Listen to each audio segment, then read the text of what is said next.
Injury ഉണ്ടായിരുന്നെങ്കിൽ ചിലപ്പോൾ ആ 37 പേരുടെ ഒപ്പം ഇവളും അങ്ങ് പോയേനെ. മുറിവുണ്ടായില്ലെങ്കിലും കാര്യമായിട്ട് അടി കിട്ടിയിട്ടുണ്ടാവണം. അതായി ഓർമ്മിപ്പിച്ചത്. മയക്കത്തിൽ നിന്ന് ഉടന്നിട്ടും? ആ, എന്നിട്ടും ഓർമ്മ അങ്ങോട്ട് ശരിയായിട്ടില്ല. ഇനിയിപ്പോ എന്ത് ചെയ്യാൻ പോകുന്നു? ചെയ്യാനെന്ന് ചോദിച്ചാൽ നമുക്കതിൽ കാര്യമായിട്ടൊന്നും ചെയ്യാനില്ല. ചിലപ്പോൾ കുറച്ച് ദിവസം റെസ്റ്റ് ചെയ്ത് കഴിയുമ്പോൾ തനിയെ ഓർമ്മ തിരിച്ചു കിട്ടും. അത് കിട്ടിക്കഴിഞ്ഞാൽ അവൾക്ക് വേറെ കംപ്ലൈൻസ് ഒന്നുമില്ല. അതുവരെ വെയിറ്റ് ചെയ്യാൻ നിവൃത്തിയുള്ളൂ. കുഞ്ഞേ, ഇത് കഴിക്ക്. പച്ചച്ചീരയാ, കണ്ണിന് വളരെ വിശേഷമാണ്. എന്നാൽ അച്ഛനാരെ തന്നെ മുഴുവൻ കഴിക്കേണ്ടി വരും. കാളികള, ഇത് കുഞ്ഞിനെ ഉദ്ദേശിച്ച് പ്രത്യേകം പറഞ്ഞു. വേണ്ട വേണ്ട വേണ്ട, വെറുതെ വേസ്റ്റ് ആക്കണ്ട. വായി വെച്ച് കൂട്ടാൻ കൊള്ളില്ല. എരിയും പുളിയില്ലാത്ത ഈ സാധനം എന്നെ കൊണ്ട് തന്നെ തീറ്റിക്കണം അല്ലേ? ഓ, തുടങ്ങി. എന്ത് വെച്ചാലും നിനക്ക് പിടിക്കില്ല. ഉടനെ കുറ്റം. പിടിക്കാതെ എങ്ങനെ പിടിച്ചു എന്ന് പറയുന്നത്? ആ, അതാ പറയുന്ന ഒരു പെണ്ണിനെ കെട്ടിക്കൊണ്ടുവരാൻ.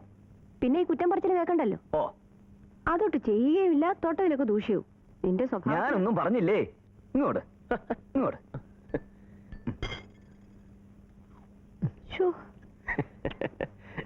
ആ, എന്ത് രുചി.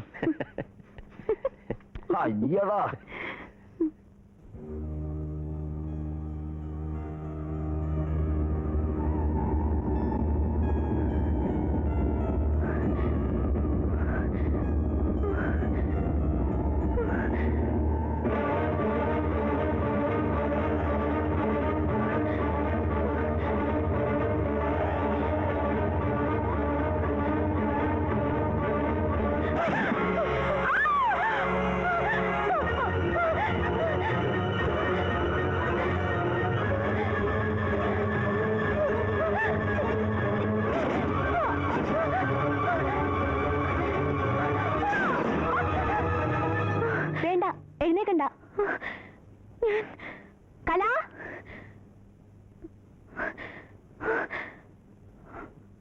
മാഡത്തിനെ വിളിക്കൂ. ആ, ഇതെവിടെയാണ്? അതൊക്കെ പറയാം.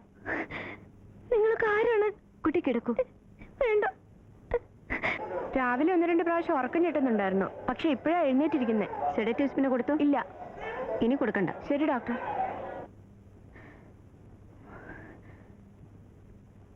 ആഹാ, അങ്ങ് മിടുക്കിയായി പോയല്ലോ.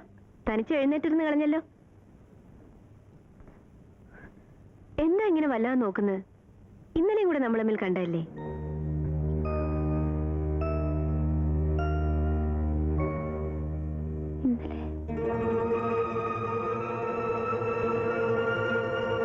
ഞാൻ ഇന്നലെ കുട്ടിയോട് പറഞ്ഞില്ലേ കുട്ടി ഇവിടെ ആശുപത്രിയിലാണെന്ന്?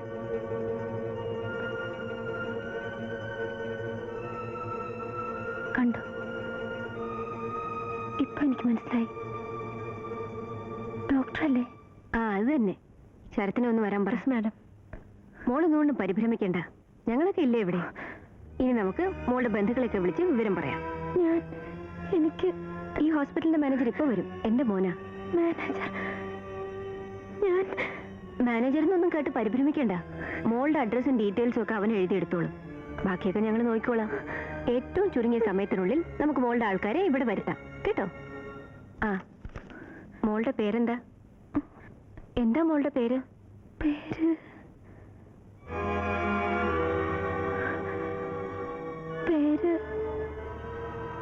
എന്താ ഓർമ്മ വരുന്നില്ലേ? സാരമില്ല, അതിനു വേണ്ടി ഇപ്പൊ സ്ട്രെയിൻ ചെയ്യണ്ട. ഓർക്കുമ്പോ ഓർമ്മ വരട്ടെ. ഡോക്ടർ,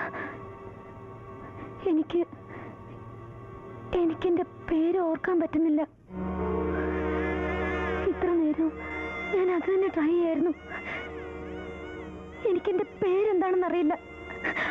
അയ്യോ, സാരമില്ല കുട്ടി, അതിനെപ്പറ്റി ഇപ്പൊ പറയണ്ട. എനിക്കൊന്നും ഓർമ്മ വരുന്നില്ല ഡോക്ടർ. ഇന്നലെ ഒരു ദിവസം മാത്രം അങ്ങനെ ഓർമ്മ വരുന്നുണ്ട്. മൂടിയ അതിനു മുമ്പ് ഞാൻ പറയുന്ന കേക്ക്. ഡോക്ടർ, എനിക്ക് എന്താ പറ്റിയിരിക്കുന്നേ?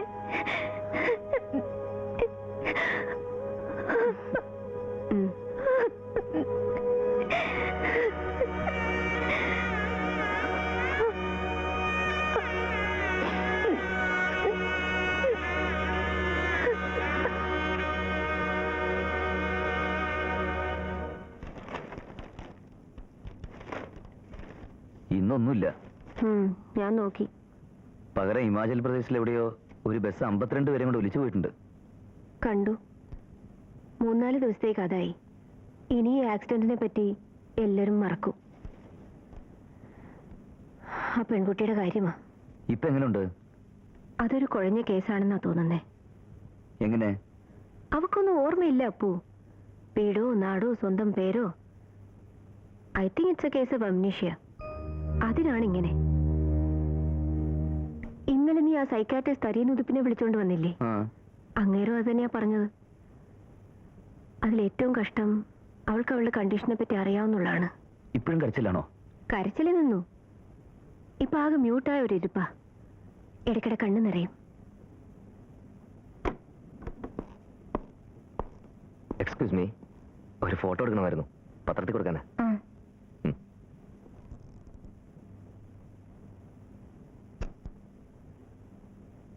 സ്വല്പം ഇങ്ങോട്ട് മാറുന്നു.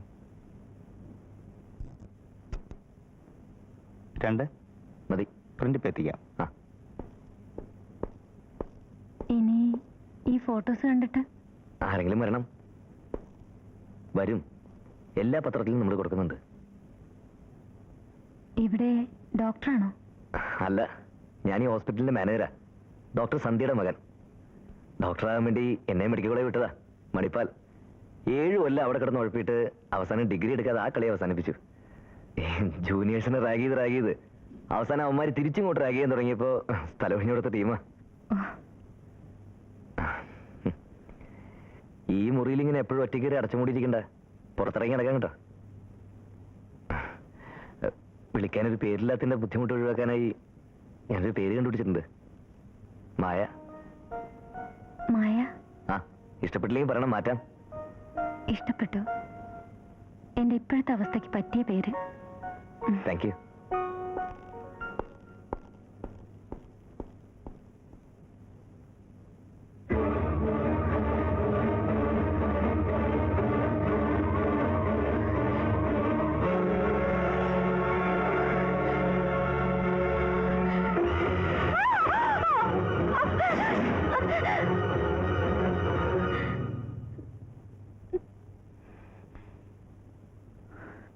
ഇതാർക്കും എപ്പോൾ വേണേലും സംഭവിക്കാവുന്ന ഒരവസ്ഥയാണ്.